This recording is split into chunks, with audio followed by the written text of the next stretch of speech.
अस्सलाम वालेकुम नाज़रीन, प्रोग्राम दिन भर में मैं हूँ आपकी मेज़बान शहरबान अवान और मैं हूँ इमरान सनाउल्लाह। नाज़रीन, आज के प्रोग्राम में हम सबसे पहले बात करेंगे मज़ीद सैलाब के खदशात और हालिया सैलाबी सूरत हाल की। तो जनाब, भारत ने एक बार फिर अपनी आबी जारहियत दिखा दी है। दरियाए तवी में अखनौर के मकाम से छोड़ा गया तेज़ रफ्तार लहरों के साथ दूसरा बड़ा सैलाबी रैला दरिया चनाब में दाखिल हो चुका है। हेड मराला पर इंतहाई ऊंचे दर्जे का सैलाब रिकॉर्ड किया गया है। पुल बंद कर दिए गए हैं और दर्जनों देहात भी खाली करवाए जा रहे हैं। इंतजामिया के मुताबिक अगर पानी का बहाव मजीद बढ़ा तो हेड खान की और दीगर मकामात पर बंद तोड़ने पड़ेंगे। सैकड़ों एकड़ ज़रई ज़मीनें पानी में डूब गई हैं, जबकि रेलवे ट्रैक्स और पुल भी खतरे की जद में हैं। आपको बताएंगे 3 बड़े भारतीय डैम जो हैं वो लिबरेज हो चुके हैं। अगले 72 घंटे पंजाब के लिए किसी खौफनाक आफत से कम नहीं। उधर भारत ने पाकिस्तान दरिया सतलुज और तवी में मजीद ऊंचे दर्जे के सैलाब से आगाह कर दिए। इसी पर बात करेंगे। हमें ज्वाइन किया है तजियाकार है राजा मोहम्मद अब्बासी साहब। बहुत शुक्रिया आपका राजा साहब। ये सारी सूरत हाल हम देख रहे हैं कि सैलाब से किस तरह मुतासिर हो रहा है पाकिस्तान, पंजाब, इससे पहले खैबर पख्तूनख्वा। क्या समझते हैं पाकिस्तान कितना पीछे चला गया इस सारे नुकसान से? जी देखिए, सबसे पहले तो मेन पॉइंट ये है कि जो भी ये करंट मॉनसून सीजन है, ये this is the heaviest compared, अगर आप पहले बेशक 22 का देखें या उससे पहले का देखें। और पाकिस्तान जो ये सब फेस कर जी, जो भी मेन रोल प्ले कर रही हैं वो बाकी का हो गया, बट पाकिस्तान की overall contribution less than 1%, but फिर भी उसका सवेरेबल है। और जो इस बार हमने मानसून का सीजन देखा है वो बहुत एक्सट्रीम रहा है। फिर में जैसे हमने देखा कि मोदी साहब ने जो हमारी जो उनके साथ इंडिया के सबका एक सवेयर इम्पैक्ट पाकिस्तान के ऊपर आ रहा है। और पाकिस्तान क्योंकि एक इकॉनमी ऐसी है which is not as excelling as others at the moment, तो उसकी वजह से जो हमारी ऑर्गेनाइजेशंस जो यूएन की पाकिस्तान में काम कर रही हैं, जैसे कि जो हमारा ग्रीन क्लाइमेट फंड है या क्लाइमेट इन्वेस्टमेंट फंड है, वो हमारा मौकफ सही तरीके से आगे पेश नहीं कर पा रहे हैं, हमारे लिए उस तरीके से इंटरनेशनली एक आवाज नहीं बन रहे हैं। क्योंकि इस वक्त हमें इंटरनेशनल सपोर्ट की जरूरत है। पाकिस्तान को आप ब्लेम नहीं कर सकते इस सब के लिए। तो अच्छा, ये राजा मेरे मोहम्मद हिसाब से अब्बासी कि साहब, ये पाकिस्तान आपने को बिल्कुल दुरुस्त फरमाया कि पाकिस्तान का जो इन्वायरमेंटल पोल्यूशन है उसमें कंट्रीब्यूशन तो पाकिस्तान का ना होने के बराबर है, लेकिन पाकिस्तान सबसे ज़्यादा इससे इफ़ेक्ट हो रहा है। ऐसे क्राइसिस से पाकिस्तान के लिए निकलना कितना मुश्किल होगा अकेले? चूँकि हम देख रहे हैं कि 2022 में जो सैलाब आया था, बहुत से ममालिक ने वादे किए थे कि हम आपको फंड्स देंगे, लेकिन वो वादे भी पूरे नहीं हुए। एक और क्राइसिस का हमें सामना करना पड़ा। एनडीएमए के जो हमारे चेयरमैन हैं, उनकी जो रीसेंट स्टेटमेंट आई है, उन्होंने कहा है कि पाकिस्तान हर 2 महीने बाद इस तरह की क्रिटिकल सिचुएशन से गुजरेगा, चाहे वो आपकी कोई हीट वेव हो, वो आपका इससे भी ज्यादा हेवियर मॉनसून हो, या वो आपके कोई विंटर हैजर्ड्स हो। ये पाकिस्तान में ये चीजें हमें फेस करने को आएंगी और अगले साल इससे मजीद आएंगी। तो आज हमें एक लॉन्ग टर्म स्ट्रैटेजी बनानी पड़ेगी। आज हम लोग उस टाइम जाके आवाज उठाते हैं जिस टाइम ये सब कुछ चल रहा होता है, मगर हमें इससे पहले से इसकी तैयारी करनी चाहिए। क्योंकि पाकिस्तान जिस तरह की जो उसकी ज्योग्राफिकल लोकेशन है, उसका एक सवेयर इम्पैक्ट पाकिस्तान पे हमेशा रहेगा। और आज हमें इंटरनेशनली इसके लिए आवाज उठानी पड़ेगी। आपको पता होना चाहिए कि 5 जो टॉप ममालिक हैं जो क्लाइमेट चेंज से सबसे ज्यादा इफेक्ट होंगे, उसमें पाकिस्तान उन टॉप 5 में आता है। तो जी हाँ। पाकिस्तान इतना वनरेबल है इस वक्त। राजा और साहब, अगले आप पास में 72 देखें, बाकी जी जी से आवाज उठाई है। 2014 में वर्ल्ड क्लाइमेट चेंज कॉन्फ्रेंस हुई थी पेरिस में, $100 बिलियन जो है उसका फंड कायम किया गया था। आपको याद होगा उस वक्त ओबामा साहब जो प्रेसिडेंट थे, मार्क जकरबर्ग और इस तरह के इन्फ्लुएंशियल लोगों ने उसमें शिरकत की थी। लोगों ने अपने ममालिक के लिए स्टैंड लिया, मगर पाकिस्तान बदकिस्मती से उस तरीके से अपना मौकफ इंटरनेशनली नहीं पेश कर पाया है। और जिस तरह की उसकी इकॉनमी है, उसको इस वक्त इंटरनेशनल सपोर्ट की जरूरत है। राजा साहब, 2 मिलियन से ज़ायद लोग जो हैं सिर्फ पंजाब की अगर हम बात करें तो बेघर हो चुके हुए हैं। हालात बहुत ख़राब हैं। माल मवेशी, उनकी जितनी जमा पूंजी थी वो सब पानी बहा ले गया है। आप क्या समझते हैं, अगले 72 घंटे पंजाब के लिए कहा जा रहा है किसी खौफनाक आफत से कम नहीं है, तो इसमें हमें क्या इकदाम करने की ज़रूरत है और आइंदा आने वाले सालों में कौन सी ऐसी चीज़ें हैं जो हमें अब करनी होंगी, इसके बगैर चारा नहीं है? देखिए, सबसे पहले तो जैसे अभी एनडीएमए की रीसेंट रिपोर्ट आई है कि 3 to 3.5 मिलियन लोग जो हैं हमारे, वो इससे इफेक्ट हुए हैं। तकरीबन 46 से ऊपर डेथ्स हुई हैं पंजाब में। हमारा एग्रीकल्चर लैंड जो है वो डिस्ट्रॉय हो रहा है। हमारे कई देहात के जो इलाके हैं वो डूब रहे हैं। इस सारे सिनेरियो में सबसे पहले मुझे ये लगता है, जिस तरीके से पाकिस्तान और इंडिया की जिस टाइम पे जंग हुई थी, पूरी कौम में एक पेज आ गई थी, तमाम जमातें एक साथ खड़ी हुई। ठीक है। दरिया चनाब में हेड कादराबाद पर इंतहाई ऊंचे दर्जे के सैलाब का अलर्ट जारी कर दिया गया है। हमारे पास हमारे ब्यूरो चीफ मौजूद है मुल्तान के, यासिर मजीद। यासिर बताएगा क्या सूरत हाल देख रहे हैं आप? जी, दरिया चनाब का सैलाबी रेला जो गुज़िश्ता 2 रोज़ से मुल्तान की हदों से गुज़र रहा है और पानी की शिदत में इजाफ़ा हुआ है। इस वक्त मुल्तान के मुख्तलिफ़ इलाके सैलाबी रेले की जद में आ चुके हैं और काफ़ी ज़्यादा तादाद में लोगों को मुश्किलात का सामना है।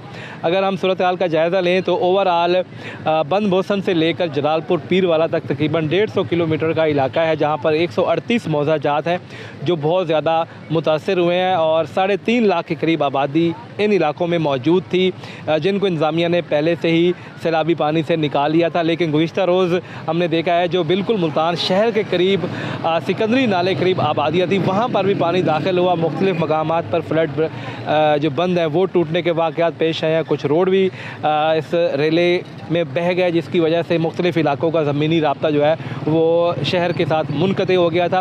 वज़ीर आला पंजाब ने भी गुज़िश्ता रोज़ मुल्तान में विज़िट किया और सैलाब मुतासरीन से मुलाकात भी की थी। लेकिन जो सबसे अहम मामला था ब्रीचिंग का फ़ैसला ताहाल नहीं हो सका है, क्योंकि पानी की मिकदार उस लेवल तक नहीं पहुंची है जहां पर ब्रीचिंग की जानी थी। तो इंतज़ामिया ने ये ब्रीचिंग का जो फ़ैसला था इसको मौखर कर दिया है कि अगर पानी की मिकदार आने वाले दिनों में बहुत ज़्यादा बढ़ती है और किसी किस्म का कोई ख़तरा अगर फ्लड बंदों को दरपेश होता है तो उस सूरत हाल के हेड मोहम्मद वाला और शेर शाह के मकाम पर ब्रीचिंग की जा सकती है। लेकिन फ़िलहाल ऐसा कोई ख़तरा नहीं है और रेस्क्यू हुकाम की जानिब से हमें ये वाज़े तौर पर बताया गया था कि मुल्तान शहर और मुजफ्फरगढ़ शहर को फ़िलहाल किसी किस्म का कोई ख़तरा नहीं है। मोस्टली वो आबादियाँ मुतासर हुई हैं जो दरियाई बंदों के अंदर आबाद थे, लोग वहाँ पर आबादियाँ थी, उनको काफ़ी ज़्यादा मुश्किल का सामना करना पड़ा है। लेकिन कोई बड़ी आबादी जो शहरी इलाका है उस तरह की कोई ऐसी सूरत हाल मुल्तान में पेश नहीं आई है। अभी पानी का फ़्लो मज़ीद बढ़ेगा, जो दरियाए रावी का पानी है वो भी अभी दरिया चनाब में शामिल होकर मुल्तान से गुजरेगा, तो अगले चंद रोज़ तक सैलाबी सूरत हाल जो है वो बरकरार रहेगी। जी ठीक है, बहुत शुक्रिया यासिर, आपने हमें आगाह किया। सतलुज की बिफरी मौजें भी इस वक्त तबाही फैला रही है, वहाँ पर क्या सूरत हाल है जानेंगे वकास अहमद से। वकास, आगाह कीजिएगा। जी बिल्कुल, हवेली लखा, दरिया सतलुज, हैड सुलेमानकी के मुकाम पर भी हालिया मानसून बारिशों और भारत की जानब से छोड़े गए पानी के पेश नज़र ऊंचे दर्जे की सैलाबी सूरत हाल बरकरार है। हैड सुलेमानकी के मुकाम पर पानी के लेवल में मजीद इजाफा होता जा रहा है। हैड गंडा सिंह के मुकाम से 3 लाख क्यूसिक के जायद पानी की आमद हैड सुलेमानकी के मुकाम पर आइंदा चंद घंटों में मुतवक्के है। बात करते चलें हैड सुलेमानकी के मुकाम पर पानी के बहाव की, तो इस वक्त हैड सुलेमानकी के मुकाम पर 1,40,520 क्यूसिक का रेला गुजर रहा है, जो कि इंतहाई खतरनाक साबित हो रहा है। मजीद 3 लाख क्यूसिक का रेला गुजरने से मजीद हालात बिगड़ते दिखाई दे रहे हैं। हैड सुलेमानकी के मुकाम पर सैलाबी सूरत हाल से हवेली लक्का के नज़दीकी वादियाँ मुकम्मल तौर पर ज़ेरे आब आ चुकी हैं। दरिया सतलुज हैड सुलेमानकी के मुकाम पर सैलाबी सूरत हाल पैदा होने से किसानों की हज़ारों एकड़ फसलें पहले से ही ज़ेरे आब हैं, जबकि सैकड़ों मकानात दरिया बुर्द हो चुके हैं। मुख्तलिफ मुकामात पर हिफाजती बंद टूटने से पानी कई इलाका जात में भी दाखिल हो चुका है। सैलाबी सूरत हाल से 50 के करीब गाँव शदीद मुतासिर हो चुके हैं। ज़िले इंतज़ामिया की जानब से नशेबी इलाकों में पहले से ही हाई अलर्ट जारी कर दिया गया है। हैड सुलेमानकी के नज़दीकी इलाका जात से इलाका मकीनों को महफूज मुकामात पर मुंतकिल करने के लिए इंतज़ामिया इक़दामात भी कर रही है। मजीद सैलाबी सूरत हाल से बचाव के लिए इलाका मकीनों के लिए इमदादी फ्लड रिलीफ कैंप भी कायम कर दिए गए हैं। ज़्यादातर जहाँ पर सैलाबी सूरत हाल है वहाँ से सैलाब ज़दगान को ज़िला इंतज़ामिया की जानब से तमाम सहूलियात फराहम भी की जा रही हैं। जी, गुड्डू बैराज पर बहाव 3.37 लाख क्यूसेक बताया जा रहा है और इस वक्त क्या सूरत हाल है हम जानेंगे हमारे नुमाइंदे रोशन अली बलोच से। रोशन, बताइएगा क्या सूरत हाल है इस वक्त? जी बिल्कुल ऐसा ही है, एक बार फिर गुड्डू बैराज के मकाम पर पानी की सतह में कमी रिकॉर्ड की जा रही है। इस वक्त मैं मौजूद हूँ दरिया सिंध गुड्डू बैराज के मकाम पर। इस वक्त मैं आपको ताज़ा तरीन पानी की सूरत हाल से आगाह करता चलूँ कि इस वक्त जो पानी की आमद है 3,22,770 क्यूसेक रिकॉर्ड किया गया है। जो पानी के अखराज हैं 2,95,208 क्यूसेक रिकॉर्ड किया गया है। कंट्रोल रूम के मुताबिक गुज़श्ता 6 घंटों के दौरान 15,000 क्यूसेक पानी में जो है कमी हुई है। और उसके साथ साथ मैं आपको ये भी बताता चलूँ कि कुछ देर कबल यहाँ पर सूबाई वजीर मोहम्मद बख्श महर ने भी आकर गुड्डू बैराज का दौरा किया और उसके साथ यहाँ पर बंदों का भी मायना किया और deputy commissioner Kashmir engineer chief engineer के जानब से यहाँ पर ब्रीफिंग भी दी गई। जो आइंदा दिनों में आने वाले जो सैलाबी रेला है जब पेंदन में पंजनद में दाखिल होगा तो वो सीधा जो है दरिया सिंध गुड्डू बैराज का रुख कर लेगा। वही यहाँ पर जो है ऊंचे दर्जे का यहाँ पर जो है सैलाबी रेला जो डिक्लेयर कर दिया जाएगा, जिसके बायस यहाँ पर सिंध हुकूमत के जानब से तमाम तर इकदाम किए जा रहे हैं। और उसके साथ साथ मैं आपको ये भी बताता चलूँ कि ज़िला इंसाफिया भी हमें हाई अलर्ट दिखाई दे रही है और उसके साथ साथ यहाँ पर एरिकेशन अमला भी यहाँ पर मौजूद है। और उसके साथ मैं आपको ये भी बताता चलूँ कि आइंदा 24 से 48 घंटों के दौरान मजीद यहाँ पर सैलाबी पानी भी पहुँचेगा। जी बहुत शुक्रिया आपका रोशन, आपने हमें आगाह किया। इस वक्त हेड खानकी की जानिब सैलाबी रैला जो है वो बढ़ रहा है, वहाँ पर जो दीगर इलाके हैं वहाँ पर क्या सूरत हाल है जानेंगे अब्दुलसलाम मिर्ज़ा से। जी अब्दुलसलाम, वहाँ पर दीगर इलाकों में क्या सूरत हाल है, इमदादी सरगर्मियाँ कहाँ तक पहुँची?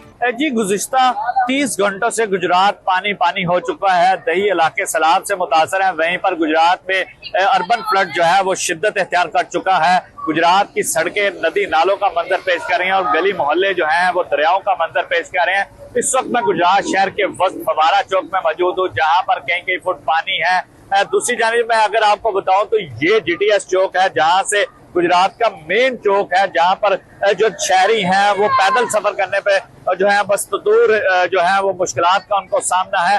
दूसरी जानिब कोई भी एक मोटरसाइकिल ऐसा नहीं जो बंद ना हो। इस शाहरा से गुजरता हुआ लोग जो है ट्रैक्टर ट्रालियों की मदद से गुजर रहे हैं। गुजरात की ना सिर्फ ये सड़क की सूरत हाल है बल्कि अंदरून शहर की तमाम तर सड़कें यही सूरत हाल से जो है वो नबर आज़मा है। गुजरात का जेल चौक हो, कचहरी चौक हो, मोहल्ला शाह हुसैन हो, गरीबपुरा चौक हो समेत मोहल्ला मुस्लिमाबाद समेत जो है तमाम तर मोहल्ले जो है वो 4 से 5 से 6 फुट पानी में डूब चुके हुए हैं। ये ना सिर्फ अस्पताल, स्कूल बल्कि मस्जिद और जो गिरजाघर हैं वो भी कई फुट पानी में डूब चुके हैं। जी ठीक है, बहुत शुक्रिया अब्दुलसलाम मिर्ज़ा, आपने हमें आगाह किया। इसके साथ ही प्रोग्राम का वक्त भी ख़त्म हो जाता है। कल आपसे मुलाकात होगी, अपना ख्याल रखें, अल्लाह हाफ़िज़। हर वक्त बाखबर रहना वक्त का तकाजा है, बर वक्त बाखबर रखना हमारा फरीज़ा है। अभी सुनो न्यूज़ के YouTube चैनल को करें सब्सक्राइब, बेल आइकन पर करें क्लिक और मुल्की और गैर मुल्की खबरों से रहें बाखबर, यकीन के साथ।